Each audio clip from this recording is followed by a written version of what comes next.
I'm Lauren Green, and you're in the strategy room.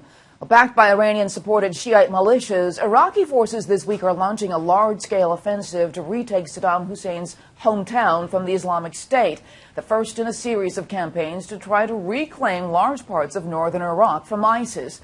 There is growing concern here in the U.S. over Iran's involvement in this operation. And joining us to discuss is Raymond Tanter, co-founder of the Iran Policy Committee, and Stephen Bucci, former Deputy Assistant Secretary of Defense. Welcome to you both. Thank you. Thank you. Good to be here. Stephen, let me start with you. Is Iran's influence now growing in Iraq? Well, it's already grown quite a bit. They have advisors embedded with those Shia militias from their Revolutionary Guard Quds force, kind of like our Special Forces guys, only a little more political, almost like Spetsnaz used to be. It's not a good level of involvement, and that's below the level of all the politics. Mm-hmm. Raymond, what kind of influence are we talking about in Iraq? Well, Iranian influence is a long-term endeavor in Iraq, and it's not just recently.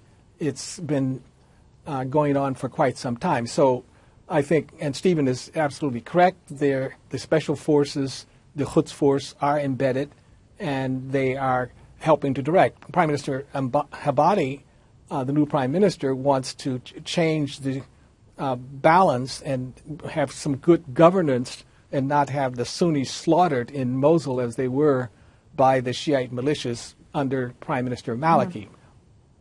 I want to ask you this, though, because Benjamin Netanyahu, the Prime Minister of Israel, just spoke, and he, concerning ISIS and Iran, he says the enemy of my enemy is still your enemy. So, Raymond, is Iran going to rely more on the U.S. or Iran to fight ISIS? Well, Iraq will rely more on Iran if it can, but I don't think it can trust Iran. The United States will not try to dominate Iraq the way Iran will try.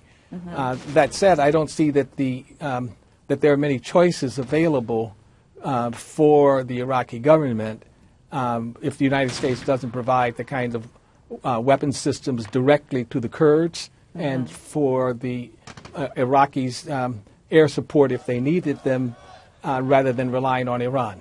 Yeah. Yeah, Stephen, your take on that? I would agree. They would rather, I think, rely on us, but the support has been so questionable from the Obama administration, and in those Shia militias in particular, not necessarily in the regular armed forces, but in the Shia militias, that influence is deeply embedded, ingrained in every way. They're going to continue to depend on those guys there, and that's problematic for us. Well, Stephen, there are concerns that Iraq has really already become a client state to Iran. What do you say to that? I'm not sure they're quite there yet, particularly with this new prime minister. I think he is trying to be a little more balanced, to keep the Shia militias, as mentioned, from going after the Sunni population in those areas. Remains to be seen how successful he'll be, but I'm very concerned that Iran's influence is so pervasive now, it may be too late to back it off. And Raymond, your take, because Iran is a Shia country, Iraq is a majority Shia, but although which has created this tension between the Sunni minority in Iraq. So there are the concerns that Iraq has already become a client state to Iran. What do you say to that?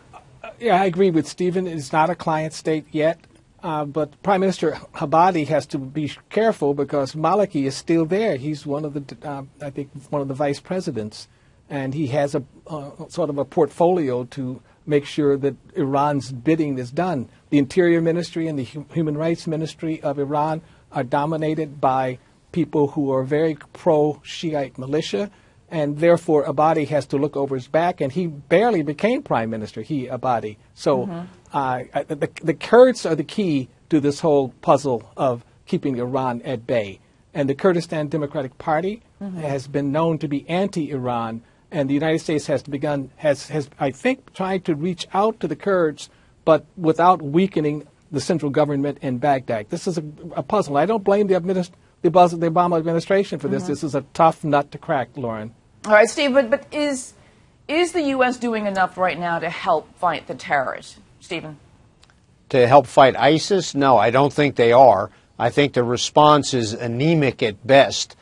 We don't need to deploy American infantry units to fight it, but we should have our special operations forces embedded with these different units in the same way that Quds Force is with the Shia militias, to stiffen their spines, to train them, to advise them in the fight, and to control the American air power that also needs to be ratcheted up if we're going to be successful. All right, I want to thank you both, Stephen Bucci and Raymond Tanter, for being here. We've just run out of time. I'm so sorry, Raymond. We'll have you back on to talk more about this. Obviously, it's an issue that's going to be ongoing. For more on the fight against ISIS, stick with FoxNews.com. I'm Lauren Green, and thanks for watching.